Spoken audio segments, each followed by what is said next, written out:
Perspektif baru itu terlahir oleh Pak Wimar dan diinisiasi oleh Pak Wimar yang sangat sudah kita pahami alurnya kemana.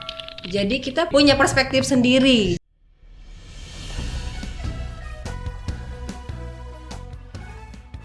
Hai sahabat perspektif baru, semoga Anda semua dalam keadaan sehat selalu. Sahabat perspektif baru, wawancara program khusus perspektif baru ini yang digagas oleh Bapak Wimar Witular almarhum telah berlangsung sejak 26 Januari 1996. Program ini bisa bertahan hingga kini selama 26 tahun tentu saja berkat dukungan orang-orang di belakang layar dari wawancara perspektif baru. Hari ini narasumber kita adalah orang yang selama ini berada di balik layar. Dia adalah Isnawati Purwaningsih yang biasa kami akrab panggil dengan Ipeh. Saat ini Ipeh menjabat sebagai koordinator dari program Perspektif Baru. Halo Ipeh. Halo HM. Ya, selamat bergabung.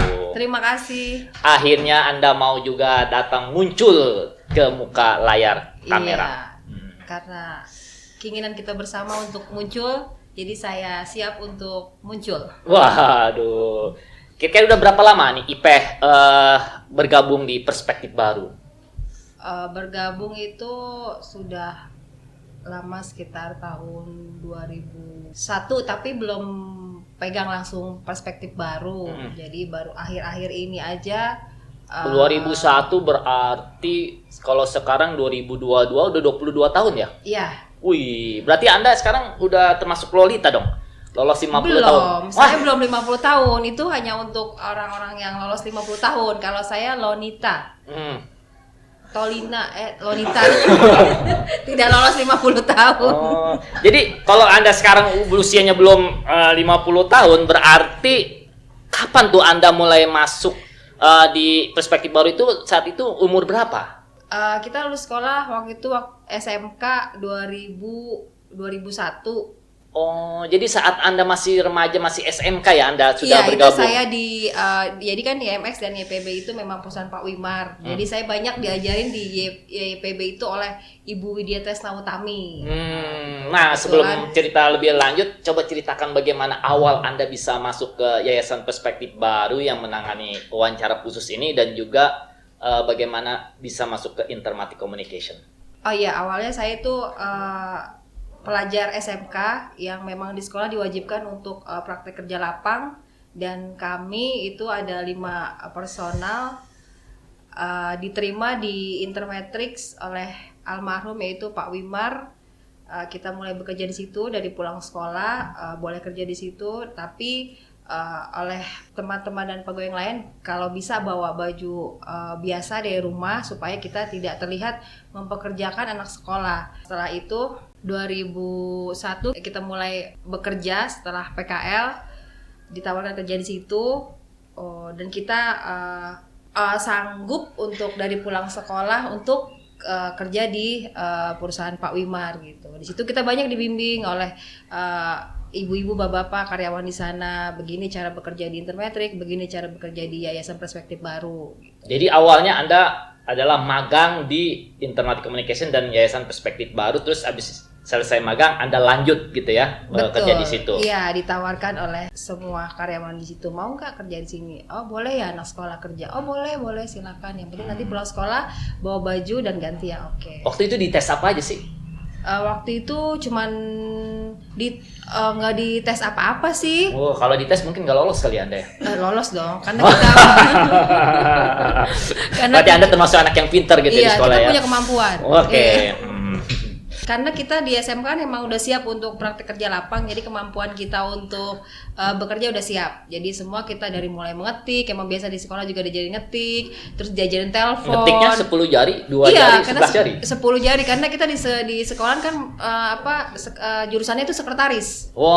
Jurusan sekretaris, jadi mengetik udah biasa, bertemu orang juga udah biasa. Jadi memang dari sekolah itu teori dan prakteknya kita melakukannya di IMX dan YPB. Waktu itu tugas pertama Anda di YPB dan Intermatics itu apa aja sih? Intermatic itu dulu banyak acara. Kita kan di IMX itu ada EO, ada event organizer yang mengadakan seminar yang bertemu dengan banyak orang atau tokoh atau pejabat yang diundang untuk acara seminar tersebut. Kita kadang terima tamu, diajari terima tamu di sini, pakaiannya seperti apa, cara menerima tamu seperti apa, semua kita belajar di situ.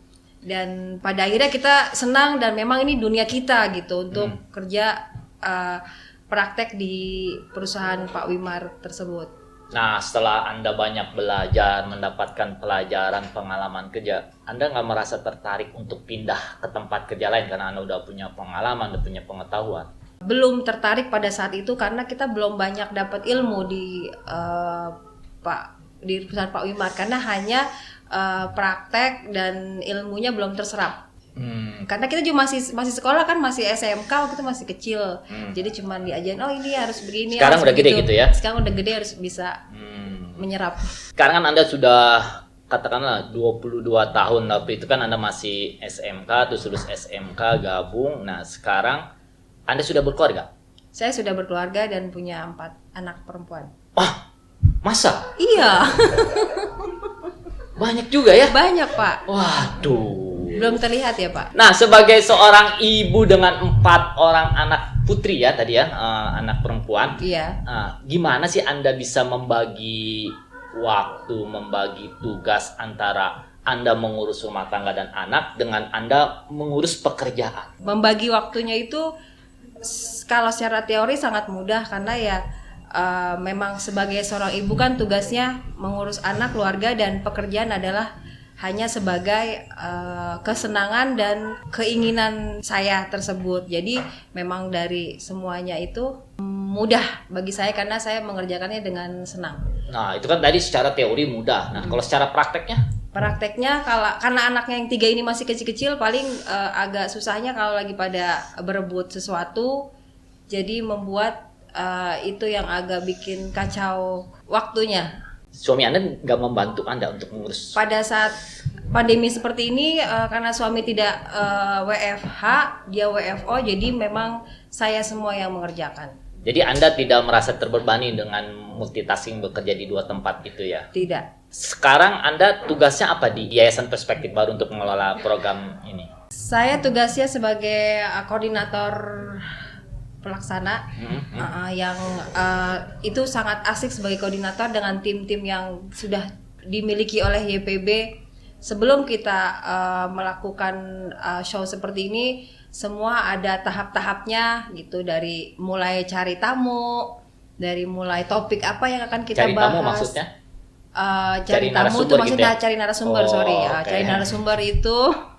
Dari cari narasumber kita cari dari berbagai media online atau TV atau teman-teman tim semua yang punya masukan, ada tamu yang harus diangkat, berita apa yang paling hot atau paling sekarang sedang viral, itu yang kita biasanya tim kita bersama godok bersama mana yang lebih dulu untuk kita jadikan tamu di radio Perspektif Baru ini. Terus tahap-tahapan lainnya juga ada tim kreatif, ya ada tim yang lainnya. Anda kan sudah banyak menghubungi narasumber gitu kan ya, menghubungi tamu lah yang Anda bilang gitu. Nah, apa tamu-tamu yang paling enak di Anda hubungi gitu loh? Atau di mana kesulitan Anda menghubungi narasumber? Sampai saat ini tidak ada yang susah sih sebenarnya saya hubungi atau apa. Paling semua jadi itu semua diundang ada. Mau aja gitu langsung? Enggak semuanya mau, karena terbentuk sama jadwal mereka. Karena kan di dalam undangan tersebut disebutkan bahwa waktu dan tempat itu sesuai dengan narasumber. Kalaupun narasumber bisa menyesuaikan waktu dengan undangan, itu oke. Tapi yang susah paling kalau menolak. Tapi kita walaupun menolak kan punya ada lagi bintang tamu yang kita sudah siapkan. Sebelum kita undang itu kita rata-rata punya 5 atau 10 tamu yang siap untuk kita undang. Kalaupun nanti ada tamu yang menolak undangan kita. Jadi sampai saat ini sih karena asik, enjoy dan semuanya happy aja, nggak ada keberatan sih. Apa sih yang membuat Anda happy, asik, enjoy menangani program ini? Karena suka. Di mana sukanya?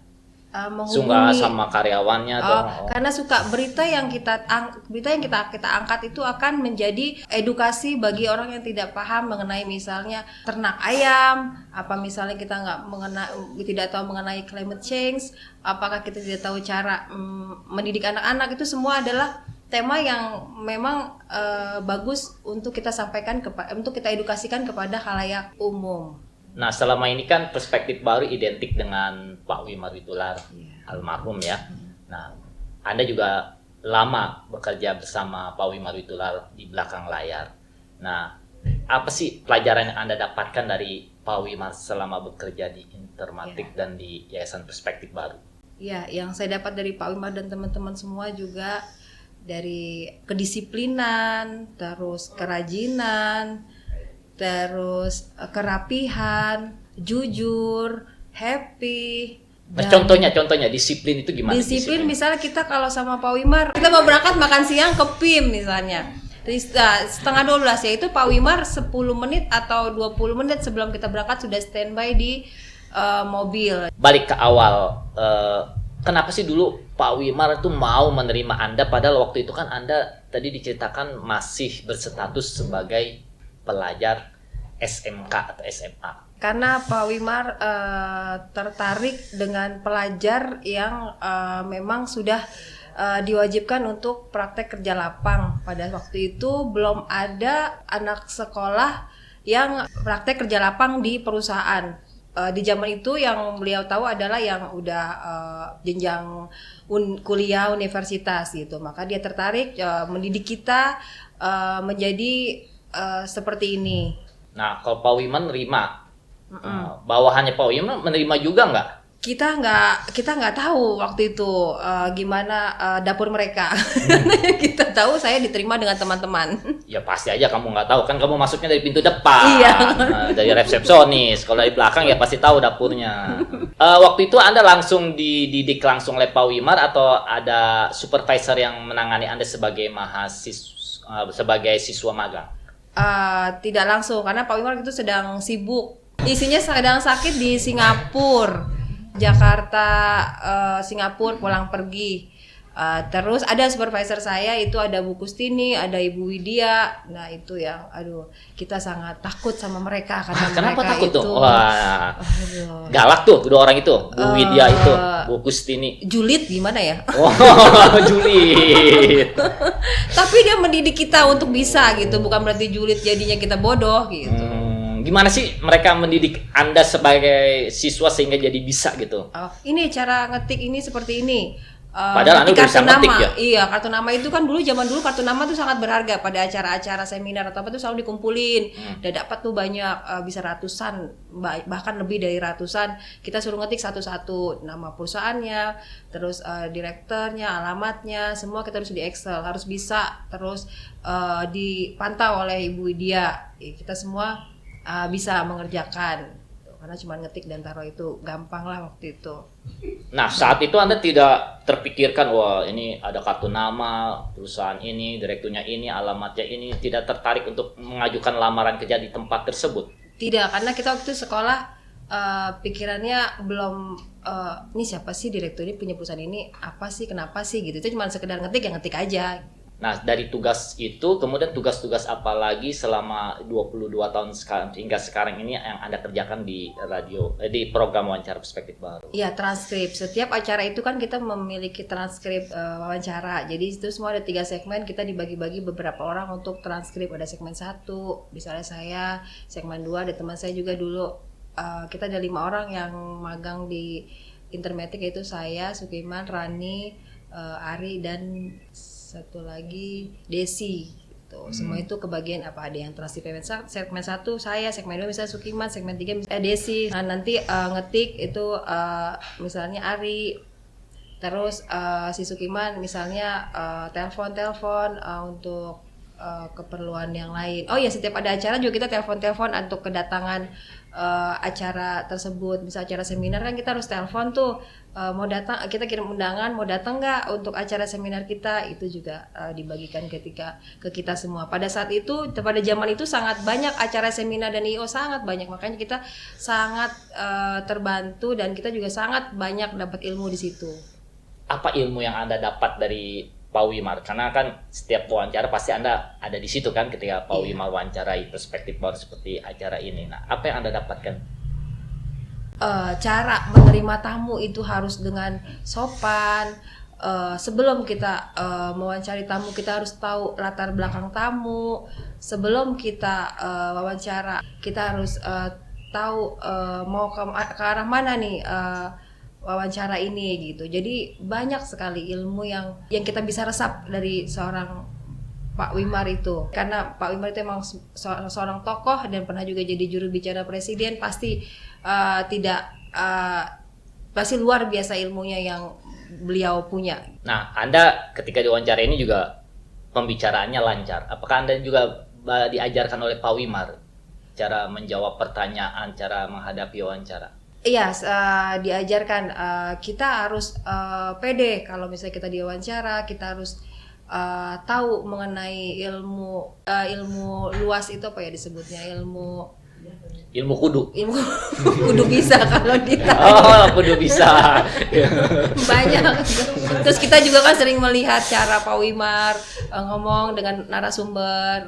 Terus Pak Wimar sangat ya, yang menjadi kita seperti ini itu adalah berkat ya Tuhan juga dan melalui Pak Wimar. Jadi saya bersyukur bisa jadi seperti ini. Apa yang akan ingin Anda harapkan lagi selama ada di perspektif baru ini? Kita ingin berkembang terbang lebih tinggi lagi, bahwa perspektif baru ini bisa melebarkan sayapnya ke manapun kita akan tuju. Dan bersama tim kita semua ini, kita semua siap untuk ke perspektif baru yang baru, new normal, dan terus akan menjadikan bermanfaat bagi semua pendengar di seluruh Indonesia.